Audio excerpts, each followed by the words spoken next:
Hello everyone, আসসালামু আলাইকুম সবাইকে। আপনারা সবাই কেমন আছেন? আশা করি আপনারা সবাই ভালো আছেন এবং আমিও ভালো আছি। আজকে আপনাদের কাছে একটা নিয়ে আসলাম নতুন ভিডিও। আজকে আমাদের বাসায় বানাবে এই সিঙ্গারা পিঠা। এই পিঠাকে কিন্তু আমরা সমস্যা পিঠা বলে থাকি। এই পিঠাটা খেতে কিন্তু অনেক মজা লাগে। তো প্রথমে এখানে মাংসগুলো নিয়ে নিচ্ছিল। এটা হচ্ছে ব্রয়লার মুরগি এবং ব্রয়লার মুরগি মাংসগুলো কিন্তু কেটে নিয়েছে। কেটে নিয়ে এখানে পানি দিয়ে সেদ্ধ করে নিচ্ছিল। এই পানিতে কিন্তু শুধু হলুদের গুঁড়ো দিয়েছে, আর কিন্তু কিছু দেয়নি। আর আজকে কিন্তু বৃষ্টি বৃষ্টি ওয়েদার ছিল, দেখুন কত সুন্দর লাগতেছিল। এই বৃষ্টির ভিতরে কিন্তু পিঠাপুলি খেতে কিন্তু অনেক মজাই লাগে। আর এখানে আমার মা হচ্ছে ভাত রান্না করে নিচ্ছিল। ভাতের ভিতরে কিন্তু কাঁচা কাঁচকলা দিয়ে নিচ্ছিল। কাঁচা কাঁচকলা কিন্তু ভাতের ভিতরে এভাবে সেদ্ধ করে নেবে এবং আজকে আমাদের বাসায় কাঁচকলা ভর্তা বানাবে। আর এখানে কিন্তু মুরগির মাংসগুলো সেদ্ধ হয়ে গেছে এবং পানি থেকে কিন্তু উঠিয়ে নিয়েছে। এই মুরগির মাংসগুলো কিন্তু শুধু হলুদ দিয়েই সেদ্ধ করে নিতে হবে এবং সেদ্ধ করে নিয়ে এখানে হচ্ছে ছেঁচে নিতে হবে। আপনারা যে কোনো কিছুতে ছেঁচে নিতে পারেন, শিল পাটায় ছেঁচে নিতে পারেন, অথবা এইভাবে যে ছেঁচনিগুলো আছে এইভাবে কিন্তু ছেঁচে নিতে পারেন। এগুলো কিন্তু বেশি ছেঁচতে হবে না, হালকা হালকা ছেঁচে নিলে কিন্তু হয়ে যাবে। এই তো দেখুন কিভাবে আমরা ছেঁচেছি,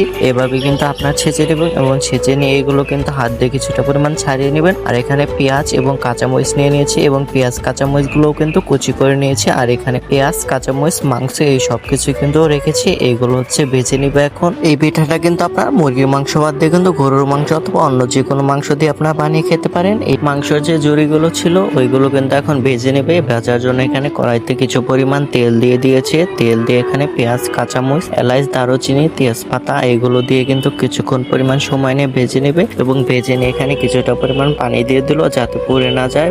এই পর্যায়ে এসে কিন্তু আদা রসুন বাটা জিরে বাটা এই সব কিছুই কিন্তু দিয়ে দিবে এবং পরিমতো কিন্তু লবণও দিয়ে দিল এবং হলুদের গুঁড়ো ধনিয়া গুঁড়ো এবং আমাদের এখানে কিন্তু জিরে গুঁড়োটা ব্যবহার করেছে, কারণ আমাদের বাসায় জিরে বাটা ছিল না। আপনারা চাইলে জিরে বাটাও দিতে পারেন, জিরে গুঁড়োও দিতে পারেন, একই কিন্তু হয়ে গেল। এবং এই পর্যায়ে এসে কিন্তু আবার কিছুটা পরিমাণ পানি দিয়ে দিবে।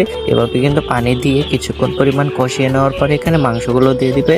মাংসগুলো দিয়ে কিন্তু এখানে অনবরত নেড়ে নিবে, এখানে কিন্তু কোনো পানি দিবে না এবং এইভাবে কিন্তু নাড়াচাড়া দিয়ে কিন্তু ভেজে নিতে হবে অনেক সময় ধরে। এবং এই তো দেখুন আমাদের মাংসগুলো কিন্তু ভাজা হয়ে গেছে এবং মাংসগুলো কিন্তু এর জন্য কিন্তু আগে পানি দিয়ে সেদ্ধ করা হয়েছে যাতে পরবর্তীতে পানি না দেওয়া লাগে। এই পর্যায়ে এসে পিঠার জন্য আটার ডোটা খুলে নেবে, এই জন্য এখানে কিছুটা পরিমাণ পানি দিয়ে দিয়েছে এবং পানি দিয়ে এখানে হলুদের গুঁড়ো দিয়ে গরম করে নিয়েছে, একদম বলক তুলে নিয়েছে। বলক তুলে নিয়ে এখানে চালের গুঁড়ো দিয়ে দিচ্ছে। এইটা পিঠাটা কিন্তু চালের গুঁড়ো এবং কিছুটা পরিমাণ ময়দা দিয়ে কিন্তু মিক্সিং করে নিয়েছে এবং এটা কিন্তু অনবরত আটা দিতে হবে এবং নাড়তে হবে, না হলে কিন্তু দলা পেকে যাবে। এটা কিন্তু আমার মা বলতেছিল এবং এইভাবে কিন্তু আমার মা কিন্তু বানিয়ে থাকে এবং খেতে কিন্তু অনেক মজা লাগে। আজকে আপনাদের সাথে কয়েকটা সিঙ্গারা পিঠা ডিজাইন শেয়ার করব এবং সিঙ্গারা পিঠা বানানোর জন্য প্রথমে এখানে আমার বোন কিন্তু রুটি বানিয়ে নিচ্ছিল। আমার বোন কিন্তু এই পিঠাগুলো কিন্তু ভালোই বানিয়ে নিতে পারে এবং এখানে প্রথম ডিজাইনটা করার জন্য মাঝখান থেকে কিন্তু রুটিটা ছিঁড়ে নিল। ছিঁড়ে নিয়ে এখানে হচ্ছে মাংসটা কিন্তু পুরগুলো ভিতরে দিয়ে এভাবে ভাজ করে নিলেই কিন্তু হয়ে যাবে সিঙ্গারা পিঠাটা। এবং এর পরবর্তীতে অনেক বড় করে একটা রুটি বানিয়ে নেবে। এইভাবে কিন্তু রুটি বানিয়ে নিয়ে এখন আরেকটা ডিজাইন করে নেবে এবং রুটি বানানো হয়ে গেলে এখানে কিন্তু একটা বড় গ্লাস অথবা যে কোনো কিছু দিয়ে কিন্তু এই রুটি কিন্তু সম্পূর্ণ যে কয়টা হয় সে কয়টা কিন্তু কেটে নিতে হবে। এভাবেই কিন্তু আপনারা কেটে নেবেন, তাহলে কিন্তু ডিজাইনটা কিন্তু অনেক সুন্দর হবে। আপনারা আপনাদের মতো যে কোনো গোল কিছু দিয়ে কেটে নেবেন এবং গোল কিছু দিয়ে কেটে নিয়ে এখানে মাংসগুলো প্রথমে ভিতরে দিয়ে দিবেন। ভিতরে দিয়ে এইভাবে চেপে চেপে কিন্তু মুখগুলো আটকে নিতে হবে, না হলে কিন্তু তেল দেওয়ার সাথে সাথে কিন্তু ভেঙে যাবে। এরপরে এভাবে কিন্তু ভাজ করে কিন্তু এই পিঠার একটা ডিজাইন হয়ে গেল।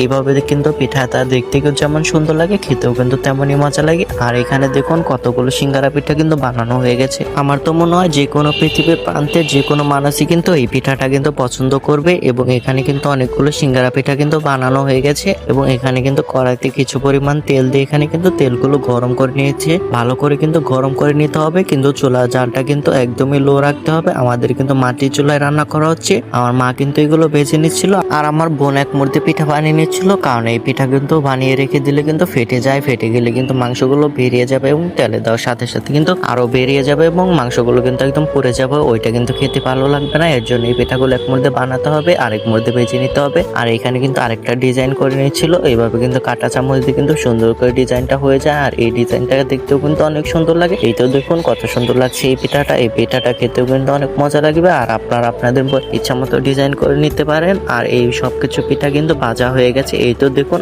পিঠাগুলো কিন্তু একদিক দিয়ে ভাজা হচ্ছিল আর আমি কিন্তু আরেক দিক দিয়ে খেয়ে নিয়েছিলাম। আমি তো এই পিঠাগুলো কিন্তু অনেক পছন্দ করি, আমি না শুধু আমাদের বাসায় কিন্তু সবাই এই পিঠাগুলো পছন্দ করে। আর এই তো দেখুন সবগুলো পিঠা কিন্তু ভাজা হয়ে গেছে। তো আমাদের ভিডিওটা এই পর্যন্ত, কি ভালো লাগলে লাইক কমেন্ট শেয়ার করে আমাদের সাথে থাকবেন। আল্লাহ হাফেজ।